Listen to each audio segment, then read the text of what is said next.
Mega DSC దగా డిఎస్సీగా మారిందన్నారు YCP నేతలు. పోస్టుల భర్తీలో అవకతవకలు జరిగాయని మండిపడ్డారు. గుంటూరులోని లార్జ్ సెంటర్ అంబేద్కర్ విగ్రహం దగ్గర వైసీపీ నాయకులు ధర్నాకు దిగారు. ధర్నాలో అంబటి రాంబాబు పాల్గొన్నారు. అనంతరం అంబేద్కర్ విగ్రహానికి వినతి పత్రాన్ని అందజేశారు. మెగా డిఎస్సీ పేరుతో ఉద్యోగాలు అమ్ముకునే స్థాయికి దిగజారని నేతలు ఫైర్ అయ్యారు. దీనిపై విచారణ చేయించాలన్నారు.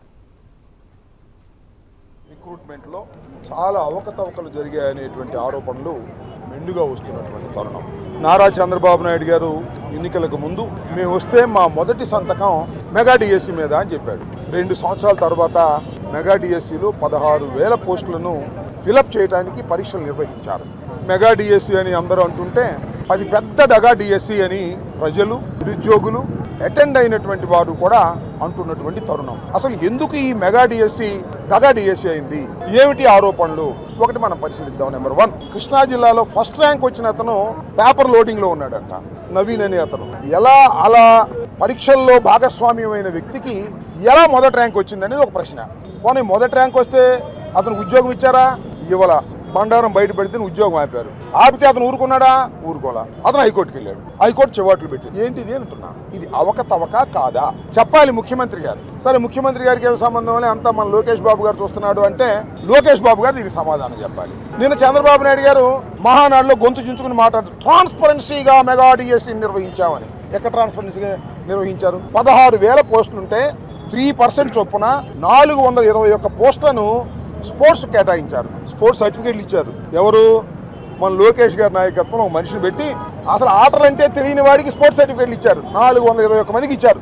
వాళ్ళందరికీ ఉద్యోగాలు ఇచ్చారు. ఇచ్చే టైంలో ఏం చేశారు? ఒక్కొక్కడికి 10 లక్షలు, 20 లక్షలు, 30 లక్షలు వసూలు చేశారు. ఏం మాట్లాడారు? ఎన్నికలకు ముందు ఏం మాట్లాడారు? ఇవాళ ఏం మాట్లాడుతూ ఉన్నారు?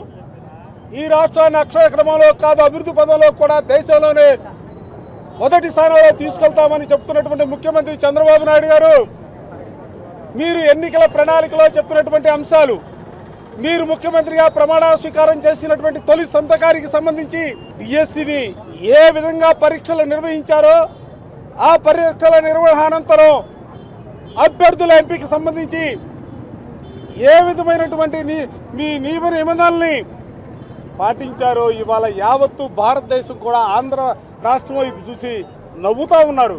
అసలు ఇంత దౌర్భాగ్యమా? జగన్మోహన్ రెడ్డి గారి హయాంలో నాడు నేడు పేరుతో స్కూళ్ళని డెవలప్ చేసి భవిష్యత్ తరాలకి నేటి విద్యార్థులే ఆస్తి అని నమ్మినటువంటి వ్యక్తిగా 5 సంవత్సరాల పాటు ఈ రాష్ట్రంలో పరిపాలన చేస్తే అటువంటి విద్యార్థులకి పాఠాలు చెప్పే టీచర్ని డబ్బు తీసుకొని ఉద్యోగ నియామక పత్రాలు ఇస్తారా? పారదర్శక ఉండదా? మెరిట్ లిస్ట్ ఉండదా? ఎవరికి ఎన్ని మార్కులు వచ్చాయో తెలుసుకోవడానికి అవకాశం ఉండదా? మీరు నియామక పత్రాలు కూడా SMS రూపంలో ఫోన్లకి మెసేజ్లు పెడతారా?